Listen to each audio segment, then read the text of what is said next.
Everyone, thanks for stopping by the Standards Weekly Check-In. I'm Colin. Behind the camera we got Dylan. What's up? Today we're going to be getting into some staff picks, debuting a new segment, New Crate on the Block, I'm calling it. Working title. Flipping through some new arrivals, recently priced records, and addressing those questions left in the old YouTube comments towards the end. As always, if you see anything you like, you can hit the DMs on Insta, you can give the shop a ring, or you can cruise in. We're open 11 to 8, 7 days a week. Without further ado, let's get into the staff picks here. I'll lead. I got this is just a quick heads up. Everyone listen to this record and enjoy it. I feel like there's maybe not a resurgence of interest, but a bit of more of an interest in quasi new age, ambient, synthy, moogie kind of releases. And this is just a really delightful, relaxing, chill vibe kind of record. Get into this one before the old YouTube algorithm gets a hold of it, because once it does, it's Plantasia all over again, baby. But this is a cheap date, really cool record if you like the sound. I listened to it a lot in the shop, mellowed me out quite a bit. What do you got, Dylan? Well, we have Ramones' It's Alive, the live album from the year 1977. Go on. And it's I don't know why. It's like they're doing the next thing, but I was doing the It's Alive challenge. It's when you listen to Ramones' It's Alive for like on repeat for like at least 3 to 4 hours. Yeah. Then you take a short break to the jam. This is a Modern World. Also 77, right? Yeah, I believe so. Think is It's Alive like New Year's Eve 77? Like right on the verge of 78, if I recall correctly. Okay. And so like leading right into. Yeah. Then you go into the jam, and you do the jam. It's the Modern World Challenge where you listen to it at least like 3 times. Then you go back to the Ramones' It's Alive challenge and listen to this for another 4 hours, just on repeat. Yeah. And like. Just having a good time. People that come in know all the songs, or some, they know the sound at least. And everyone's having a good time. Yeah, this is like such a perfect. I mean, the fact that it's Tommy Ramone on drums, and it's like just those, like is it the best hits off of the first 3? Would you say? Yeah. Anything missing? Anything you're adding in your own fanfic version of it? Anything you're leaving off? That's the thing. I mean, front to back hits, but that's the whole thing. Yeah. You have 3 perfect records. I know. Nothing. You can't really. I can't even think of anything other than like other songs from Rocket of Russia, but like. Yeah, about as good as both about as good as music gets. The classics, they never go out of style, right? Yeah. Endlessly consumable. I agree. Both hits. Great job. Great selection. So. Fun. I wanted to do something a little bit fun here. Normally we just flip through, but this is going to be like a raw deal. You've never seen these records? Me? Yeah. In my life? Well, I mean, you don't know what's in this box. It's New Crate on the block. Anyways, so these have never touched. This is the first time anyone's seeing them. I wanted to, give the viewers who actually watch these kooky things a little something special, So before I hit them on Instagram, you guys see them first. Be here tomorrow, so we film Monday night after the shop closes, right? Yeah. So be here Tuesday during the morning or afternoon, whenever we open. Let's just say noon. Come here at afternoon. 11 o'clock is when we open. Anyways, be here when we open, and everything you see here will be here. So let's, nothing, we'll just, hopefully I'll be able to get some kind of fancier, this one? No. Really good. Ari up from the Slit sings on it. Really good Adrian Sherwood reggae Christ, jam. Dude. I guess I've never seen this box before. Yeah, see? Oh, man. What's in the box? My God, dude. What's in the box? Oh my God. Are you faking? What is this? It's a really good dub record. Yeah, so hopefully if I'm able to this is cool. You ever seen this? Cover. Looks like I guess I never. Looks like Sepultura's Arise, right? Yeah. It's freaking Lonesome Crow. So like they're like very krautrocky. The first Scorpions record is repackaged to look totally gnarly. Yeah. Anyways, so hopefully if things go the way I think they're going to be going, I should be able to give a new fresh box, untouched by any grabby hands or anything like that. In every video that we do, at least for a month or so, hopefully longer. I don't know. We'll see. Nothing in life is promised. If we've learned anything. So you keep watching these videos, and we'll keep giving you, V-Rare exclusive peeks at stuff that is available to buy. I feel like this one's a little. I think it's Cockatoo Twins related. I think all things Cockatoo Twins are pretty hot at the moment. Dude. Yeah, right? See, I'm telling you. Oh my god. I mean, there is a lot for the Bono heads here, but Yeah, I'm not bringing like slouchers. yeah. No duds, just hits. This is your scene, right? We're gonna listen to that all day tomorrow. We're gonna do the Fishbone Challenge. You listen to that much Fishbone? That record? Yeah. Yeah, I like it a lot. It changes a lot on that. Oh, a lot of different styles? Yeah. Yeah, Fishbone. I like it a lot. All right, so regular flip through. Let's go. We have a YouTube comment, but I feel like it's more of a point of conversation. Yeah. The man, the myth, the legend, D. Void. He says he finally watched Spiral, and what a mess.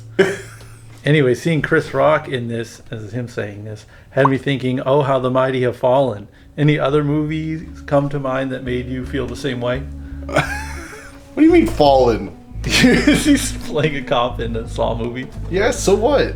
It was a good character, I guess. It doesn't feel like a fall. Yeah. But I don't know. He did a lot of movies where I was like, oh, okay. Between Spiral and 2008, I'm just like, yeah, okay. I watch them all, most of them. You watch all the Chris Rock movies? Not all. I've seen like the ones that are usually on Netflix that I'd never heard of. I do appreciate the lore that Chris Rock is just a big sawhead. Yeah, I think he's a sawhead. So he just got to insert himself into the universe in a way. Yeah. Produced it. Into the lore. God, that's so crazy. It was like, you know what this movie series need? Me, Samuel L. Jackson. What about the second part of the question? Other actors who have fallen from grace. There's the big one that comes to mind. Which one? Nick Cage. But he's making a resurgence. He's never like completely out. It's not the movies that. It's more like this is hit ratio. It's crazy to me to see him do like straight up like Netflix like crowdfund kind of tier movies. Mm-hmm. What do you mean? He did National Treasure. I know, but that's just it. He'll do that, and then he'll also do like. But it's normal to do like a big action movie and then like the indie film or something. But this is like big action movie with a lot of budget, and then just whatever action movie with no budget. Like. Yeah, I'm thinking about it now. I think Bruce Willis is that. Really? What's he got? What are his clunkers? That's the thing. I don't know the names of them. I know he's in like a bunch of those like straight to like video on demand DVD stuff where it's like he plays the same guy. I'm a cop. I'm a retired Navy SEAL. It's pretty much the plot to Taken in every movie. Yeah. I gotta get my wife from the bad guys. Yeah. I feel like when you see a big movie star in like a straight to Netflix kind of thing, it's like seeing a band that you thought was bigger than they are playing the fair. And it's like, I didn't know they were a fair band, but I guess time has sorted REO Speedwagon out like that, and here we are, Yeah, some bands get to do the proper arena tours on the revival reunion kind of things, and other bands are just Kansas is at the Del Mar Fair. Wherever the kettle corn and the funnel cake is, so shall they be. YouTube questions, where we address the questions left in the comments of the YouTube video. If you have any questions you'd like to see answered, leave the questions below. Shane Frost asks, how has working at a record store changed your taste in music? I love this question. There's a lot to take into account here. I'll let you think on it a little. Okay. For me, because we both have to answer this one. Yeah. For me, I think I've really appreciated this trifecta. Maybe a Venn diagram they call it, right? Mm-hmm. Where it's like not offensive, like sonically or lyrically, like not abrasive, I should say, and not stupid.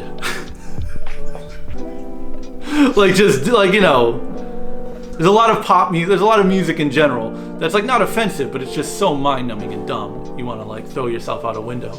So maybe not boring too. So like 3 circles. Yeah. Yeah. If you can fit squarely in the middle, like I have and which is I think why I just listen to so much 80s music, because it's like you can listen to it around everyone. And I didn't realize exactly the extent of how palatable just like 80s new wave and pop was to everyone on the planet Earth. until I started working at a record store. And I think the flip side of that is like, you're in a room, you're listening to music around the general public all day. When you get to like listen to some really terrible like hardcore or metal stuff or something that is really abrasive and harsh that you wouldn't normally play at your work, you kind of value it more or appreciate it more, I guess. Does that make sense? Instead of just like listening to, harsh music all the time, you get to kind of appreciate it all. I would say that's, and I also maybe don't get as precious about what I listen to because I play just like whatever is in front of me that I haven't heard at any time, like, so I listen to a lot of stuff that's outside of any wheelhouse. I'd be like, these years, this genre, this country, it's just like, I don't know, I guess I'm listening, got a bunch of salsa records in today, so we're listening to salsa all day and like sort of taking in how that kind of the passageways that fate takes you on. So I've kind of come to appreciate that random factor in terms of like getting turned on to music as opposed to like going through very approved, regulated channels. Just living the fucking chaos, bro. Expanding my mind. Like a mad scientist. Like who's that villain from the Hulk, the leader? The giant brain? Damn it. I think it's the leader. Yeah. All right. Einstein. Yeah. Well, how about yourself? How long have you been in the trenches, Dylan? I don't know, 5-6 years. Okay. Been here for 5-6 years, and I only listen to what I like. I only like what I like. The Beatles. Hardcore. Anything offensive, anything fast and heavy, anything slow and doomy. That's all I listen to. I don't know. No, realistically, I'm kind of on the same boat. Like, sometimes, depends on mood realistically, but a lot of the times it's like either jazz or 80s. Right. Yeah. Just because it's so like appeals to everyone or like not offensive. But when you listen to so much of it, yeah, you get tired a little bit. It stops. I think it just stops being just background music. Oh. You get a deeper appreciation listening to like these records that could fall into the category of background music for like 6 hours straight. Yeah. It stops being background music. You develop a relationship with it. Not to shit all over your answer. No, I know, because like I could say that about the Jam. Mm-hmm. I only listen to In the City. Right. And like, oh, this is a modern world. I listen to this over and over and over. Like, damn, this album's like really good. Yeah. If it wasn't for this job, I probably wouldn't have said that now. Right. But like, in a growing factor, I guess I do listen to more stuff than I would. Like, I guess like dub. Right. Yeah. We're really so you're exposed to new things. Yeah. Yeah, dude. And then the Beatles. That's all I listen to. Next up, Bo Tiger is asking, what was our first... first he compliments us. And as I've said before, if you think I'm above reading compliments people give me, you're crazy. Anyways, he says, great video. And he wants to know, first concert you attended, first concert you bought tickets for. And both of these happen to be really good brags on my end. So I'll put mine in my pocket and let you rock. Oh God, you want me to go first? Yeah. Okay, first concert I attended. Okay. Cheap Trick, Heart and Journey. Not a bad call. It's not a bad call in terms of being first concert. Right. But it is a bad call given the year. Yeah. But what else can I do about that? Right. Just wanted to see Cheap Trick, somewhat Journey and Heart, but it was fine. I had a good time. First ticket I remember buying for myself was... Plunk it down, hard-earned money. Yeah, I would have to say, at the legendary Metaphor Cafe in Escondido, California, Rest in peace. the Cattle Decapitation Show. And I think it was 2011. It was definitely their last show there. Right. And like, that was the first time I ever gave money away for a show. And was like... Exchanged money. But... Yeah, there you go. Okay. And couldn't watch it because I was like... The room was too packed. And at the time I didn't know like what etiquette was in that sort of spot. So it was kind of like standing outside of the crowd. Like behind everyone. Creep. The weirdo. Not outside. Watching cord grind bands. Like if anyone remembers the Metaphor Cafe, I distinctly remember being right next to the pool table during their entire set. Yeah. But watching everyone else. But I was like, That's all my money. So I was. I always say that I was like my start of music was like the death rattle of rock and roll. You know, like the dying gasp. Mm-hmm. And I think both of my first show I attended, Guns N' Roses, Metallica at the Sports Arena, 1991.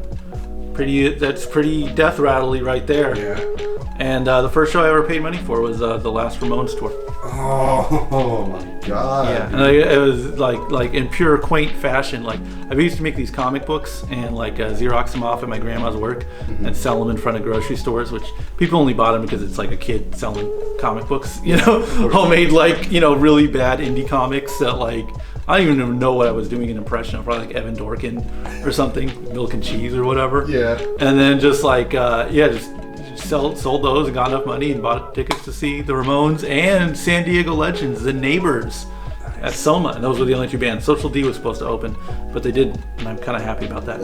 So it was just the Neighbors, who were like, you know, kind of legendary to an extent. Cult classic fastcore band from around here, and then the Ramones, who just, you know, that's a feather in the cap. Yeah. So I can bow out after that. I should have quit Yeah, at the Apex. I'm offended I don't blame you. that you kept going. Seems like if it wasn't the question, I wouldn't bring it up, but that's the question. I'll give you my answers. Anyways, if you want to have your questions answered, leave a comment in the comment section down below, and we'll address it next week. Thanks for watching, everyone. Bye.